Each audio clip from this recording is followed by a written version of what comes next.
Arkansas Senator Tom Cotton, the Republican chair of the Senate Intelligence Committee, said he believed the survivors were trying to flip over a piece of the boat and keep fighting, making them justifiable targets, which makes no sense whatsoever to anyone who has ever seen a boat or the ocean. It's Monday, December 8th. I'm Jane Coaston, and this is What a Day, the show that welcomes the new overlords of college football. Indiana University? On today's show, the longstanding hepatitis B vaccine recommendation for newborns in the U.S. is in jeopardy. And what rights do babies born in the U.S. have anyway? We'll find out now that the Supreme Court has agreed to hear arguments for ending birthright citizenship. But let's start with artificial intelligence. Just a few years ago, the promise of AI was largely hypothetical. It was either going to save the universe or kill us all, and nothing in between. But now it's pretty much everywhere. You may have asked an AI chatbot to help you write an email to your landlord this morning, while your boss used an AI program to maybe decide if you have a job next year. And the Trump administration has gone all in on the promise of artificial intelligence, even though, as we learned in October, it's not quite clear if President Donald Trump knows what AI is. Everybody wants AI because it's the new internet, it's the new everything. It's one of the biggest things anyone's ever seen. So everyone wants it. Yeah, I mean, the only problem is if you don't get it. It doesn't hurt that the biggest backers of AI also happen to run the biggest companies on Earth, and also happen to have given Trump's presidential campaign, inaugural committee, and even his fancy new ballroom millions of dollars.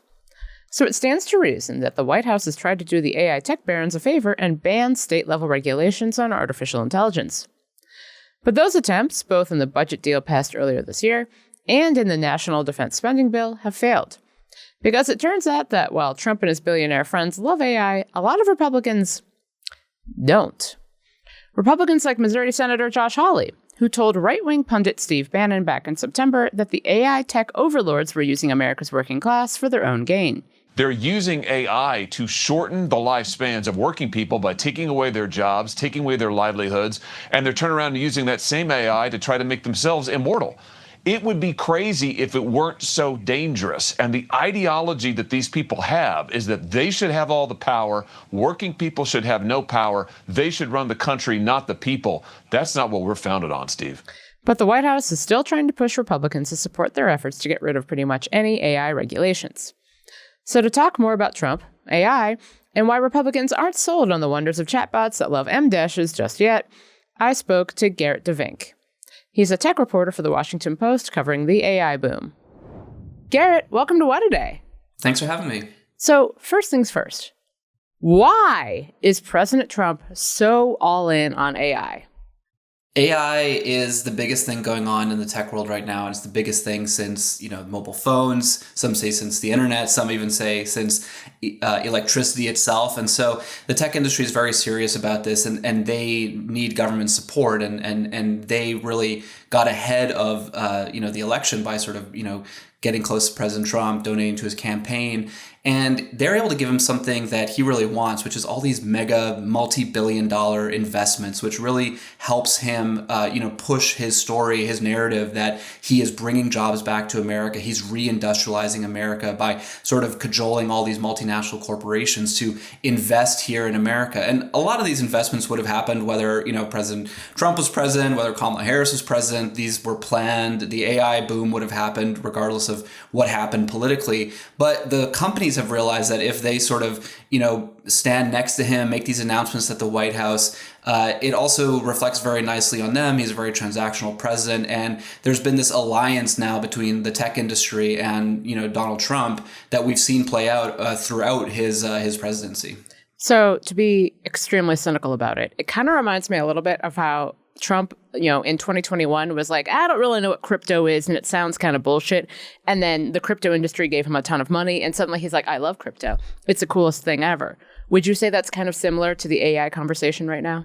On the one hand, these people are the richest people in America. They're the ones who, he needs them in order to fund his political aspirations. And I've also heard people say, Donald Trump is convinced. He thinks AI is as big of a deal as the tech industry says it is. And he thinks that it's going to be part of his legacy to make sure that America continues to lead technologically, especially when it comes to China. And so there's some people who argue, this alliance with the tech industry is actually coming from him believing that AI is a big deal, and he wants to make sure he doesn't get in the way of AI development. Now, AI became part of the conversation so quickly. What regulations have we seen at the federal level so far? There is pretty much nothing at the federal level. Former President Joe Biden, he had an executive order on AI that sort of directed federal agencies to, use AI, but also to develop standards for how they use it, make sure they weren't breaking existing laws. He, directed the government to set some standards that tech companies, would adhere to when it comes to testing their AI before launching it. But that's pretty much all we had. And literally the first week of Trump's presidency, he got rid of that. And so I won't say that this government is necessarily wants zero AI regulation, but they are not necessarily chomping at the bit to pass any regulation federally to encourage specific bills. And there have been attempts by various people in Congress to do that, and we haven't seen anything concrete actually go through the House yet. But states have still been implementing protections and regulations. What have they been hoping to accomplish with those? Yeah, so sort of in the absence of federal rulemaking on AI, the states have gone kind of ham when it comes to AI regulation. Every single state has at least a bill regarding AI. Over half of states, and these are Republican states, these are Democrat states, have passed AI regulation. And that really runs the gamut. There's, a big one in California that sort of sets transparency requirements for AI companies. They have to sort of make sure that if they are concerned about some of the negative impacts of their AI, that they actually have to, tell the government about that. It has whistleblower protections for AI workers. There's also, landmark legislation in Texas that says the government can't use AI to discriminate when it comes to social services. And so you see all sorts of legislation, and that's kind of triggered a response from the tech industry and their allies in the White House who do not like to see all this legislation blooming all over the country. Yeah, it was really interesting to see that the Trump administration was trying this big effort to stop states from adding new AI regulations. And they had a lot of support, obviously, from a host of big AI backers. But then you saw a host of people within the GOP, the so-called America First movement, saying, like, why are we doing this? And it's interesting because you can see that there's the Trump supporters who are super rich and like him because he's working to make them richer and doing a great job. And then there's also the MAGA base, many of whom supported him because he was supposed to lower prices and drain the swamp. When did that rift first start to show? I mean, you saw it pretty much right after the election on a different issue, and that was on skilled immigration. H-1Bs, yes, exactly, the H-1Bs. Christmas blow-up that only people who were very online remember. I mean, we should not be on our phones during that period, and that was the lesson I learned. That was the lesson I learned. This is on me for being on my phone. Yeah, but I mean, I really see AI as sort of, the second version of that same blow up. I mean, AI has grown very, very quickly. And I think covering it closely over the last 3 years, I mean, my experience is that most people were like, is this actually a thing? Like, I used it and it didn't really work. It kind of made a mistake. And, is this just another thing that Silicon Valley's telling me I need and I don't actually need it, like Facebook, for example? Yeah, there was a real moment where I was like, is this turning into Google Glass again or something like that? But then it became something that, I've been using some AI, not at work, just like to figure out the dimensions of my apartment and what furniture fits or something like that. And the moment that something like that becomes a tool you use in your daily life, that's when that shift happens, I think, for everyday users. I think that's right. And I think there's two major issues. People had that experience. They said, wow, there's actually something here.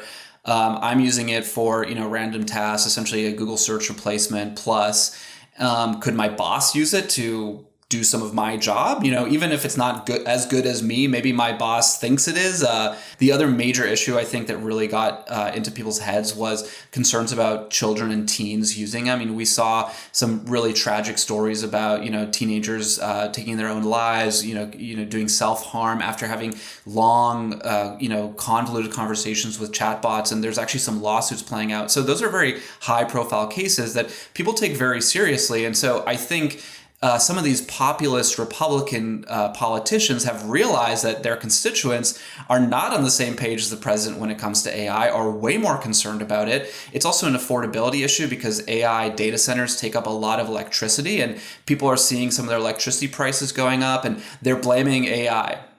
Where does the Trump administration stand on AI right now? And do you think it's going to continue to be like trying to protect AI? I think that they are still pretty serious about, their agenda, which is that, we need to remove regulation. We need to get rid of, what they might call red tape or bureaucracy for AI innovation. And, they're going to support what the tech industry is asking them to do. It's also a very traditional Republican position to say, we want to get rid of as much regulation on business as possible. Of course, over the last several years, we've seen that shift in unexpected ways. And now a lot of Republicans, they don't like big tech. Big tech is one of the enemies. And, I will have to say, President Trump also used to, beat up on big tech all the time. Mm-hmm. And I think it's probably a little bit jarring for many of his supporters to say, wait, I thought Google was the enemy. I thought Meta was the enemy. Why are you suddenly standing up next to them at the White House, slapping them on the back and praising them? But I do think for now, the White House is still pretty set on its agenda. We've been hearing, rumors over the last week that they want to continue to push a new executive order that would essentially direct the Department of Justice to sue states that are, putting out AI legislation that the federal government doesn't like. And so that's really doubling down, even though some of the legislative attempts have failed. And so I think for the short term, at least, there's not really any sign to me that Donald Trump is starting to listen to those people in his party who are saying, hey, man, you need to slow down on AI. Stop supporting these people so intensely. We had this conversation last week about how President Trump has been more isolated this term and how not doing these big rallies and basically being very siloed has taken him out of touch with what his base wants. But this week, he's scheduled to go back on the road to promote his economic policy. Do you think that being exposed to real-time feedback from his base could actually change his approach to AI? Or is he so bought in, and I mean that literally, that nothing's going to change here?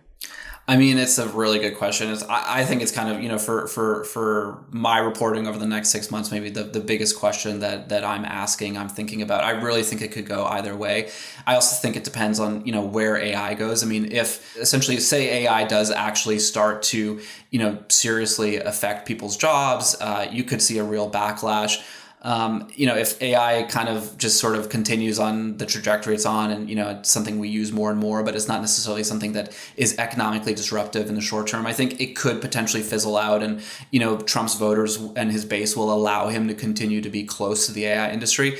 But, I really think it could go either way. And I think Donald Trump is sort of being tested on a few issues about whether he leads the MAGA base or the MAGA base leads him. And from his perspective, he is MAGA. What he decides, what he thinks is what the movement stands for. And we've seen on a couple of issues, the Epstein files, for example, that he's actually had to sort of step back after, holding a very, very strong position for a very long time. So I definitely think it's possible that he could flip on AI in the coming 6 months or so. Gerrit, this was super helpful. Thank you so much for joining me. Of course, it's great to be here. Thanks for watching What A Day. If you like the video, subscribe to our channel.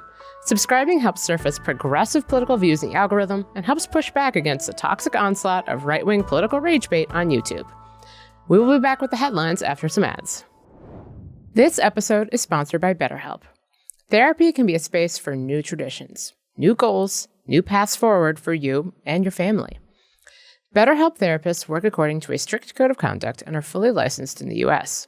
And with over 30,000 therapists, BetterHelp is one of the world's largest online therapy platforms, having served over 5 million people globally.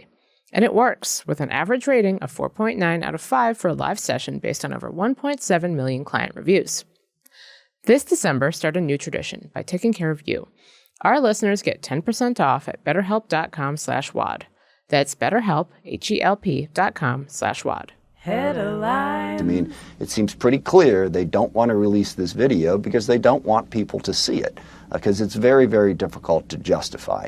The top Democrat on the House Armed Services Committee said Sunday that surveillance video of a U.S. military strike in the Caribbean was, quote, deeply disturbing. Washington Representative Adam Smith spoke with ABC this week about the infamous second strike during an American attack on an alleged drug trafficking boat in September. The second strike reportedly killed survivors clinging to boat wreckage. The attack is part of the Trump administration's campaign against boats it claims are carrying drugs in the Caribbean and Eastern Pacific. Reporting on the double tap has landed Defense Secretary Pete Hegseth in hot water. But Arkansas Senator Tom Cotton, the Republican chair of the Senate Intelligence Committee, said he believed the survivors were trying to flip over a piece of the boat and keep fighting, making them justifiable targets, which makes no sense whatsoever to anyone who has ever seen a boat or the ocean. And Representative Smith said that video does not support that justification. When they were finally taken out, they were trying to flip the boat over. The boat was clearly incapacitated. A tiny portion of it remained, capsized the bow of the boat. They had no communications device. Certainly they were unarmed. Any claim that the drugs had somehow survived that attack is hard to really square with what we saw. Democrats are calling for the video to be released to the public. Secretary Hegseth said Saturday the Defense Department is reviewing the tape. No new science and no new safety signals, and many of the clinical organizations today call that into question. Why was the committee revising a vaccine that's been safe and effective for 30 years, and there's no good answer to that? Former Centers for Disease Control and Prevention Chief Medical Officer Dr. Deborah Howry told CNN the latest recommendation from the CDC's Vaccine Advisory Committee puts more babies at risk for developing hepatitis. The committee voted Friday to end the longstanding recommendation that all babies get the hepatitis B vaccine on the day they're born. The decision was no surprise because the current members of the advisory panel were appointed this year by Health and Human Services Secretary and everyone's favorite vaccine skeptic, Robert F. Kennedy Jr. The advisory committee chose to recommend the birth dose only for babies whose mothers test positive and in cases where the mom was not tested. The CDC's turnabout hit loads of backlash. The recommendation still needs to be accepted by the acting director of the CDC. And oh, by the way, that would be Jim O'Neill, a political pick with no science or medical background. I think birthright citizenship has been the case in the United States from the very beginning. And we don't judge people based off of their parents' good qualities or bad qualities or where they're from. Former North Carolina Republican Representative Patrick McHenry, a.k.a. the Bowtie Guy, told Bloomberg Radio that Trump does not see birthright citizenship as, quote, settled law. Well, the Supreme Court is going to actually settle that for us soon. The High Court agreed on Friday to hear arguments over whether Trump's effort to end birthright citizenship is constitutional. On his first day in office, Trump issued an executive order declaring that children born in the U.S. to undocumented parents or to parents who are in the country temporarily are not American citizens. His order would upend precedent confirming that the 14th Amendment grants citizenship to everyone born on American soil, with narrow exceptions. For what it's worth, the executive order has not taken effect anywhere in the country. The Supreme Court is likely to issue a ruling by this summer. First, streamers like Netflix disrupted old Hollywood. Now, those streamers are consuming Hollywood. Netflix announced Friday that it will buy Warner Bros. Discovery for $72 billion. The Netflix deal is the latest in a wave of major entertainment consolidations in the streaming era, and it could reshape the industry. Analysts warn that the combined company would likely slash TV and film production, and entertainment unions worry it could slash jobs too. And us viewers won't be spared either. Analysts predict higher streaming prices as rivals churn out cheap content to keep pace with Netflix's hugely expanding library. Federal antitrust regulators could stop the deal, but there could be a plot twist. Apparently, Netflix CEO Ted Sarandos could have already gotten a tacit nod from President Trump himself. Sources told Bloomberg that Sarandos met Trump in mid-November to discuss the sale. Trump reportedly said Warner should go to the highest bidder, and Sarandos left the meeting thinking the White House would not oppose a sale to Netflix. Trump has had a history of attaching strings to corporate sales. Remember that the administration got a golden share concession during the sale of U.S. Steel this year. So if Trump really did give Netflix a green light to buy Warner, we might not be surprised to learn that there are strings attached. And that's the news. That's all for today. If you like the show, make sure you subscribe, leave a review, contemplate that House Speaker Mike Johnson thinks that women can't compartmentalize their thoughts, and tell your friends to listen. And if you're into reading, and not just about how the Speaker and his wife said on Stephen Miller's wife's podcast that men's brains are like waffles, with little sections for things, but women's brains are like spaghetti, where everything is combined. And no, I am not making this up. Like me, What A Day is also a nightly newsletter. Check it out and subscribe at crooked.com/subscribe. I'm Jane Coaston, and I'm able to compartmentalize discussing Speaker Mike Johnson and thinking that's the stupidest fucking thing I have ever heard in my life.